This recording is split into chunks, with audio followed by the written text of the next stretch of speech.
nunda sholat sampai keluar waktunya. Bahkan gara-gara pekerjaan duniawi ketinggalan sholat jamaah atau ketinggalan takbiratul ihram bersama imam, aib. Bagaimana mau berkah kerjaannya?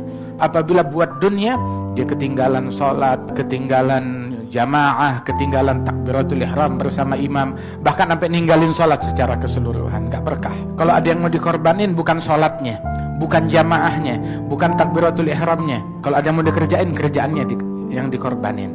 Itu Al-Imam Junaid, itu udah deket waktu sholat, dia mau tutup toko. Datang satu pelanggan, saya mau beli, saya mau ngeborong yang paling bagus.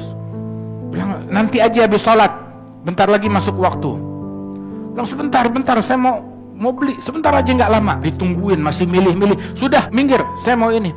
Sampai akhirnya masuk waktu azan, itu orang masih milih-milih. Udah, yang ini deh, yang ini. Akhirnya Imam Junaid kesel. Ini sampai masuk waktu azan, dia belum ada di masjid, padahal masjid cuma berapa langkah doang.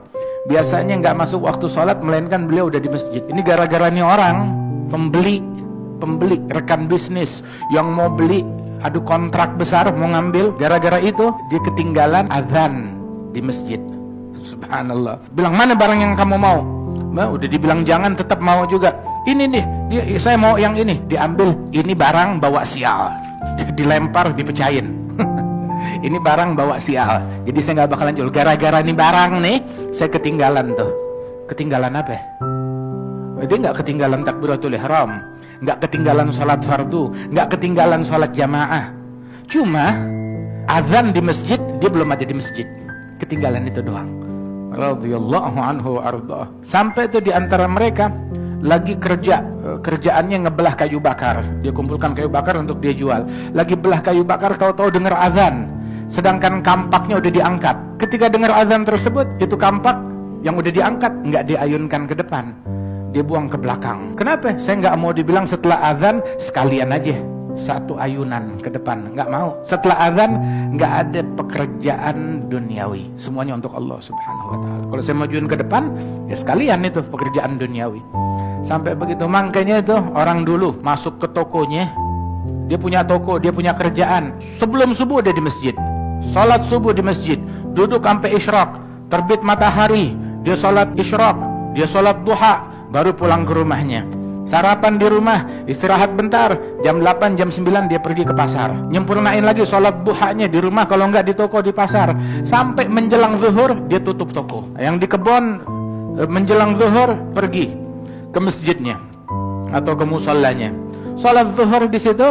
Kadang habis sholat zuhur dia buka toko sedikit sebentaran begitu, sampai terus ditutup sampai asar. Habis sholat asar jamaah dibuka dikit tuh toko, menjelang maghrib tutup, udah nggak buka lagi. Jadi cuma berapa jam doang. Ini di Hadramaut seperti ini, toko bukanya tuh dari pagi sampai menjelang zuhur. Habis zuhur ada beberapa toko yang buka sedikit, tapi kebanyakan udah tutup dah. Tutup sampai asar, ntar abis asar dia buka sedikit sampai menjelang maghrib, udah selesai tutup. Nggak ada toko yang buka antara maghrib dan isya zaman dulu. Namun dari jam toko yang sedikit tersebut, mereka bisa pergi haji, bisa ngawinin anak, punya anak 9, dia kawinin dari toko yang kecil tersebut. Dia pergi haji, dia bisa hajiin anaknya, hajiin mantunya, hajiin cucunya. Meninggal dunia, tanahnya di mana-mana warisannya. Punya dari mana? Cuma dari toko kecil satu. Tapi lihat orang sekarang, boro-boro subuh di masjid, boro-boro berjamaah. Kalau bukan jam kantor, sesubuh-subuhnya telat bablas. Tapi ya syukurlah, karena ngejar jam kantor, itu subuhnya masih dapat. Itu pun juga kalau telat, dia panik, bukan panik telat subuh, panik takut diomelin bos. Sampai segitunya, mati-matian, abis-abisan, berkutat dengan macet, sampai pulang ke rumah malam, nggak dapat sholat jamaah, nggak dapat sholat duha, nggak dapat takbiratul ihram, nggak dapat rawatib, nggak dapat gobliyah, nggak dapat ba'diyah, nggak dapat wirid, nggak dapat ratib, tuh nggak dapat tahajud, nggak dapat qiyamul lail, dan juga nggak dapat waktu kebersamaan dengan anak istri. Nggak dapat waktu kebersamaan dengan anak istri. Deminya dia rela mengorbankan akhirat yang banyak. Apa yang terjadi? Utang tetap numpuk, utang tetap banyak, dan hatta dia dapat duit belum bisa buat bayar utang, nutupin bunganya dulu. Dia mati, utang masih mengalir. Bukan ninggalin warisan, ninggalin utang buat keluarga. Makanya tuh yang rela mengorbankan akhirat demi dunia, ya dia kehilangan dunia, kehilangan akhirat. Tapi yang rela demi akhirat, dia korbankan sedikit dunia. Emang dunia semuanya dikit, semuanya kecil. Demi akhirat yang rela mengorbankan sedikit dunia, maka Allah Ta'ala berikan dia keuntungan dunia dan keuntungan akhirat. Kalau kita ngutamakan sholat, ngutamakan kewajiban, gak jadi miskin. Itu barang siapa yang ninggalkan sesuatu untuk Allah, Allah Ta'ala gantikan untuk dia sesuatu yang lebih baik daripada apa yang dia tinggalin.